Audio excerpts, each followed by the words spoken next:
Hey makers, Tyler Crumpton here.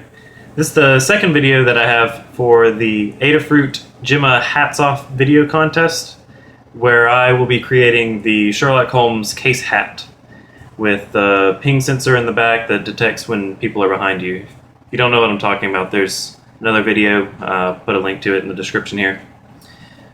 Today I was going to do a video on how to use this little guy, the HCS R04 ping sensor ultrasonic rangefinder. I actually ran into some problems with it where I laid down the back along some energized 5-volt cables and it doesn't work anymore. But that's okay. I have a box of them at our local makerspace, so I'll be able to go get some more and try them out. So instead, today what I'm going to be talking about is debugging on the Gemma when you don't have a serial port. Unlike other development boards, the Adafruit Gemma doesn't have a serial connection on it, so you can't send back data over the USB cable to either an Arduino console or another serial port program, so you can't see any data that's coming through, any values that you need to look at. You don't know what state your code is in. So what I've done is I've used the LED on board on the Gemma. You can use an external LED if you want to let me see what sort of values I'm getting from, say, an ultrasonic rangefinder. So basically the idea here is that using the LED, we want to blink a certain number of times to let us know what the value, the distance value from an ultrasonic rangefinder is. So if we're 10 centimeters away, blink 10 times. If we're 5 centimeters away, blink 5 times. That will let us see right there on the Gemma what our value is without having to send it over serial, because we can't. There is a way to hook up a soft serial connection in the Gemma, but that uses up 2 of your I/O pins. So if you're testing out this rangefinder and you need 2 I/O pins to test that out, you're only left with 1 left on the Gemma, and that's not enough to do a soft serial connection. So I'll jump over to my computer screen and walk you through some of the code I'm using there. So I've got the Arduino IDE open, and what's loaded in here is the script that I've written to exercise this blinking debug LED method that I've been using to help troubleshoot some of my issues.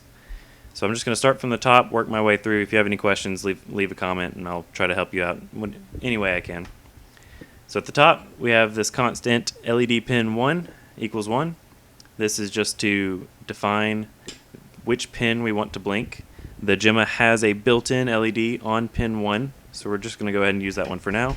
If you wanted to use a different LED because you needed pin 1 for something else, feel free to use another pin there.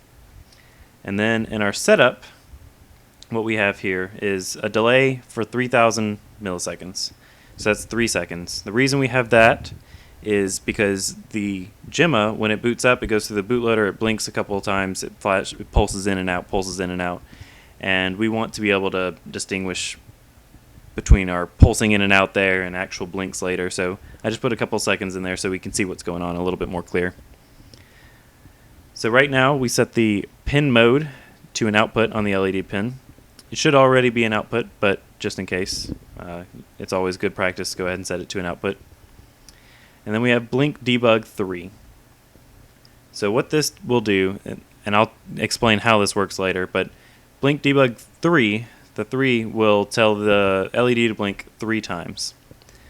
At a certain speed, it'll blink 3 times. Then we're going to delay 2,000 milliseconds again, so 2 seconds. Then we're going to blink debug this 2.4 number. And the way I wrote the blink debug function was that it rounds off to the nearest integer. So if you try to blink 2.4, it's going to blink 2 times. And then after here, I have a 2.6, it's going to round up to 3. So it should blink 3 times, then 2 times, then 3 times. Notice I don't have anything in the loop function. That's because we just wanted to run through this one thing once. We don't need it to loop. We might get off track and get confused, where we're looking at. It only needs to go through once, so it's just going to sit here and spin. So this is the blink debug function, and we have an input of a double floating point integer, or floating point number, debug value. And right here, this first line, so you see that we're adding 0.5 to the debug value and storing that off into our rounded value. Notice this is an int, so now this is an integer. The reason we add 0.5 is for the examples up here. If I try to turn this double value into an int without adding the 0.5, it doesn't round to the nearest integer, it actually truncates it. So you'd have 2 in both of these values. These both round off to 2. So we add 0.5, which will push this up to 3.1, and when that gets truncated, you get 3.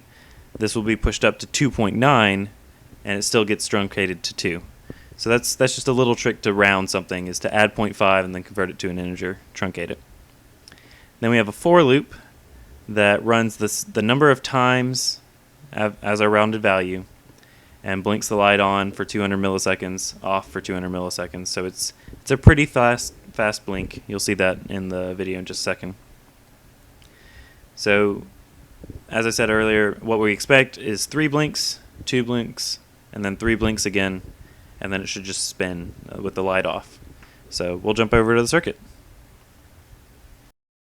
So I'm going to reset the Gemma, and after it blinks through the bootloader blinking phase where it tells you that it's ready to receive code, we should see 3 blinks, then 2 blinks, then 3 blinks. So the bootloader's done. There's the first 3, then there's 2, then there's 3 again, just like we expected. So next week's video is going to be on the HCSR04 ultrasonic rangefinder. I should have more of these now, and we'll hopefully not fry them all. But we're going to go over the normal operation with the 2 I/O pins hooked up to the Gemma using one of the libraries and using some sample code. And then we're going to go into 1-pin operation, which doesn't currently have any sample code libraries that we can use on the Gemma. We can use it on an Arduino Uno or some other of the larger Arduino boards, but we should be able to manually get some of the values out of the one-wire mode and see if we can get it kind of spitting out some values with the LED blink debug method, and see, hey, I'm 7 centimeters away, 10 centimeters away, and see if we can get some values out of that so that we can go on to building the hat and looking for a threshold value that will set off the lights and the alarm. So that'll be what's next, and I hope you watch again. Thanks.